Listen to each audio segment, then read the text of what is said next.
اللہم صلی علی محمد و آل محمد، اللہم صلی علی محمد و آل محمد۔ جناب سیدہ کی کہانی، دوسرا معجزہ۔ کسی ملک کا ایک بادشاہ جو سیر و شکار کا بہت دل دادا تھا، اس نے ایک دن اپنے وزیر سلطنت کو سامان شکار تیار ہونے کا حکم دیا۔ چنانچہ وزیر نے بعد تیاری سامان بادشاہ کو اطلاع دی اور دوسرے روز الصبح مع وزیر و میر شکار اور دیگر شکاری عملہ کے لوگوں کے شکار کھیلنے کی غرض سے شکارگاہ کی طرف روانہ ہو گیا۔ اس مرتبہ بادشاہ کی لڑکی شہزادی ماں اپنی سہیلی وزیرزادی کے ضد کر کے ہمراہ ہوئی۔ کافی مسافت طے کرنے کے بعد جب یہ شکاری قافلہ ایک سرسبز و شاداب جنگل میں پہنچا تو سفر سے آسودہ ہونے کے لیے بموجب حکم شاہی اس جگہ خیمے نصب کیے گئے۔ باورچی خانے کا عملہ کھانا پکانے کے انتظام میں لگ گیا اور کچھ لوگ سفر کی تھکان کی وجہ سے خیموں کے باہر ہی لیٹ گئے کہ اتنے میں خلاف امید اس زور و شور کے ساتھ آندھی چلی کہ اس نے بڑے بڑے تناور درختوں کو زمین سے اکھاڑ کر پھینک دیا۔ گرد و غبار کی وجہ سے پاس کی چیز تک سجائی نہ دیتی تھی۔ اس طوفانی عالم میں کوئی دوسرے کی خبر نہ تھی۔ شاہی خیمہ و خرگاہ کا دور دور تک کہیں پتہ نہ تھا۔ جب آندھی کا زور کچھ کم ہوا اور منتشر شدہ لوگ یکجا شروع ہونا ہوئے تو اس وقت شہزادی اور وزیرزادی کی تلاش سرعت کے ساتھ کی جانے لگی، جن کا کہیں پتہ نہ تھا۔ بادشاہ اور وزیر دونوں محبت پدری سے بے تاب ہو کر لڑکیوں کی تلاش میں بذات خود منمک تھے، لیکن بہت دوڑ دھوپ کے بعد بھی کامیابی نہ ہوئی اور بالآخر بدلِ ناخواستہ دارالسلطنت کی طرف واپس لوٹنا پڑا۔ محل سرا میں اس خبر سے کوہرام مچ گیا، جس میں رعایا بھی شامل تھی۔ اتفاق کے وقت کہ بادشاہ اور اس کے شکاری عملہ کے واپس جانے کے بعد ہی سرحدی ملک کا دوست بادشاہ اس مشترکہ جنگل میں شکار کھیلنے کے لیے آیا۔ شکار کے دوران اس بادشاہ پر پیاس غالب آئی، چنانچہ اس نے اپنے وزیر کو پانی لانے کا حکم دیا، مگر پانی کا ذخیرہ جو قافلہ کے ہمراہ تھا ختم ہو چکا تھا۔ چنانچہ وزیر پانی کی جستجو میں چل کھڑا ہوا اور ایک پہاڑ کی چوٹی پر آبادی کا پتہ لگانے کے واسطے جا پہنچا۔ وہاں اس کو دو حسین و جمیل لڑکیاں نظر آئیں۔ یہ لڑکیاں وہیں گمشدہ شہزادی اور وزیرزادی تھیں اور اپنے والدین اور قافلہ والوں سے جدا ہو گئی تھیں۔ چنانچہ یہ لڑکیاں جب اپنے والدین سے جدا ہو کر پہاڑ پر پہنچی تو بہت زیادہ پریشان ہوئیں۔ ظاہر ہے کہ اس وقت ان کی کیا حالت ہوئی ہوگی۔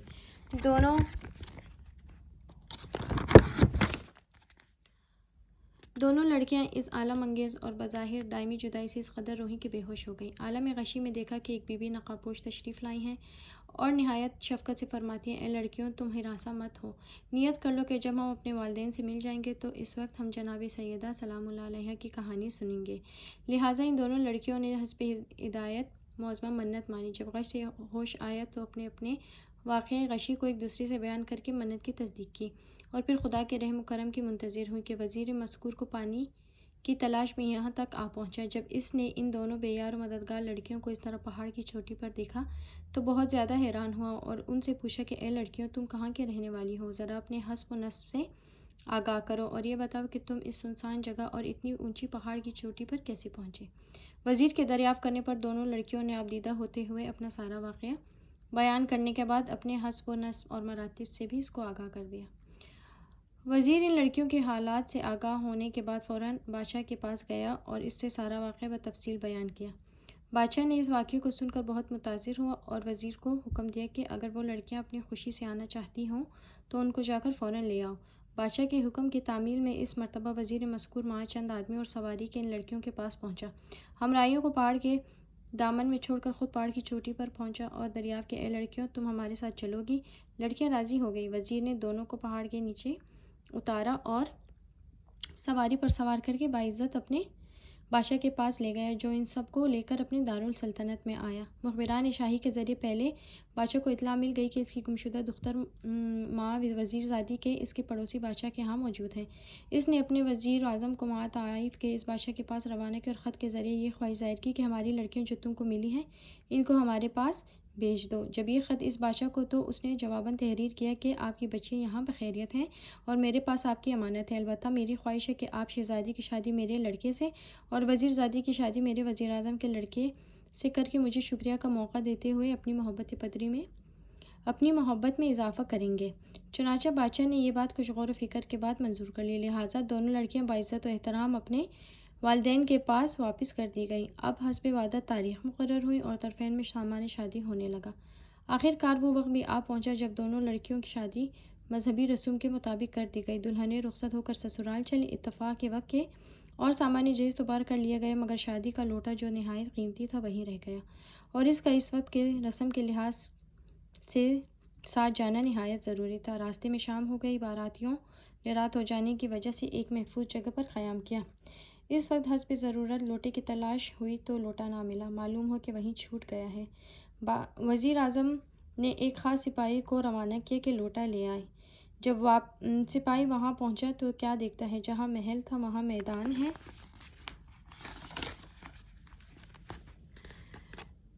نہ تخت ہے، نہ تاج ہے، نہ بادشاہ، نہ فوج، کچھ بھی نہیں، صرف لوٹا میدان میں رکھا ہوا ہے جس کا کوئی نگراں بھی نہیں ہے۔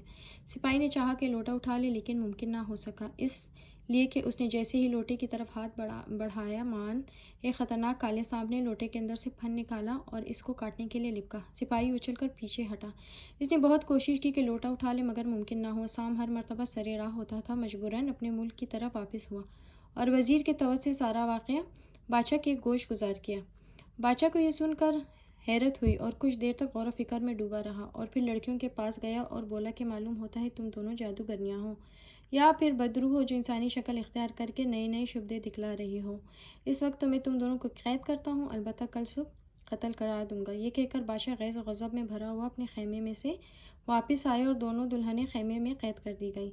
جب دونوں لڑکیوں نے اپنے کو اس حال میں پایا تو وہ فوراً رنج سے بے تاب ہوتے ہوئے ایک دوسرے سے گلے مل کر خوب روئیں اور کہنے لگی کہ معلوم نہیں کیا ماجرا ہے، کل شادی ہوئی دلہن بنائی گئی اور آج قید خانے میں قیدی بنے ہیں، اور اب کل ہمارا چراغ حیات گل کر دیا جائے گا۔ خداوند، معلوم نہیں کہ ہم لوگوں سے کون سا ایسا گناہ سرزد ہوا ہے جس کی پاداش میں ہم کو یہ سزا مل رہی ہے۔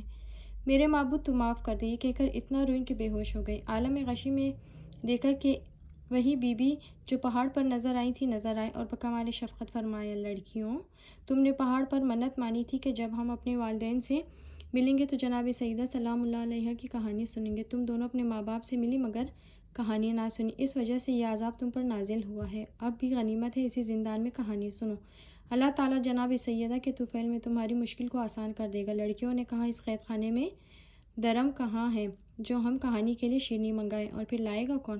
معظمہ نے فرمایا، گھبراؤ نہیں، تمہارے دوپٹے کے آنچل میں سے 2 درم تم کو ملیں گے، اور خیمہ کے پشت پر سے ایک آدمی جاتا ہوا نظر آئے گا، بازار قریب ہے، وہ شیرنی لا دے گا۔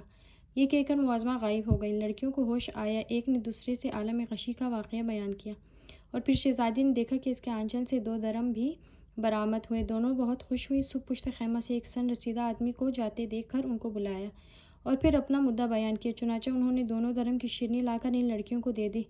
پھر دونوں لڑکیوں نے ایک دوسرے سے اسی قید خانے میں کہانی سنی اور پھر دعا مانگی۔ اتنے میں شاہی جلاد بھی وہاں آ پہنچا اور دونوں لڑکیوں کو قتل گاہ کی طرف لے جانے کے لیے آگے بڑھا۔ دونوں لڑکیوں نے یک زباں ہو کر کہا، پہلے ہم کو بادشاہ کے پاس لے چلو، ان سے ہم کو کچھ باتیں کرنی ہیں۔ چنانچہ لڑکیاں بادشاہ کے سامنے پیش کی گئیں۔ انہوں نے بادشاہ سے مؤدبانہ عرض کی کہ اس مرتبہ آپ پھر اپنے کسی آدمی کو ہمارے یہاں بھیج کر وہاں کے حالات دریافت کرا لیجیے، اگر اب بھی وہی حالات ہیں تو ہم کو بے شک قتل کرا دیجیے۔ بادشاہ نے لڑکیوں کی یہ بات منظور کر لی اور اسی سپاہی کو جو نہایت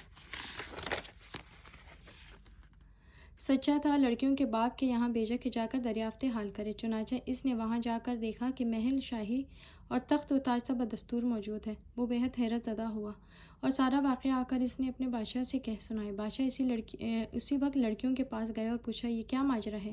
میں بہت زیادہ حیرت میں پڑ گیا ہوں، چاہتا ہوں کہ تم لوگ میرے اس اضطراب کو دور کرو۔ لہٰذا بادشاہ کا ایما پا کر لڑکیوں نے اپنی تمام حقیقت پہاڑ پر پہنچنے، اپنے بے ہوش ہونے، جناب سیدہ سلام اللہ علیہا کی کہانی سننے کی منت ماننے اور اپنے ماں باپ سے ملنے پر منت کو فراموش کر دینے اور اس کو پورا نہ کرنے کی ساری داستان مفصل کہہ سنائی، اور پھر کہا کہ اب جب ہم نے وہ کہانی سن لی تو عذاب الہی جو ہم پر نازل ہوا تھا ختم ہو گیا ہے اور ہم مطمئن ہو گئے ہیں۔ چنانچہ بادشاہ نے یقین کر لیا اور اسی وقت لڑکیوں کو رہا کر کے ان کی عزت و احترام کو اسی طرح بحال کرتے ہوئے ہنسی خوشی اپنے وطن کی راہ لی۔ یہ کہانی سنارن سے کہہ کر وہ معظمہ روپوش ہو گئی۔ سنارن اپنے گھر واپس آئی۔ جس طرح سنارن کی مراد خداوند عالم نے بطفیل جناب سیدہ سلام اللہ علیہا پوری کی، اسی طرح رب العالمین محمد و آل محمد صلی اللہ علیہ وسلم کے صدقے میں جملہ سننے والوں کی دلی مرادیں بر لائے، آمین ثم آمین۔ کہانی ختم ہو گئی۔ اب آپ کو صرف یہ بتانا باقی رہ گیا ہے کہ کہانی ختم ہونے کے بعد اور شیرنی تقسیم ہونے سے پہلے زیارت جناب سیدہ عالم کا پڑھنا ضروری ہے۔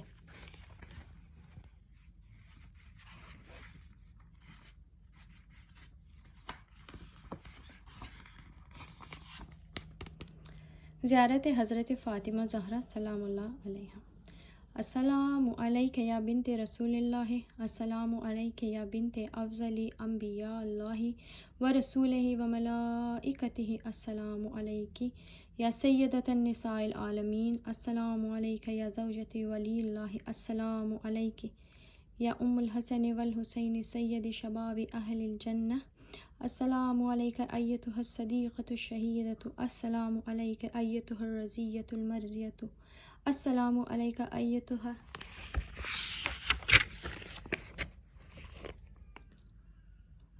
الفاضلۃ الزکیۃ، السلام علیک ایتها التقیۃ النقیۃ، السلام علیک ایتها المحدثۃ العلیمۃ، السلام علیک ایتها المغضوبۃ المظلومۃ، السلام علیک فاطمۃ بنت رسول اللہ ورحمۃ اللہ وبرکاتہ۔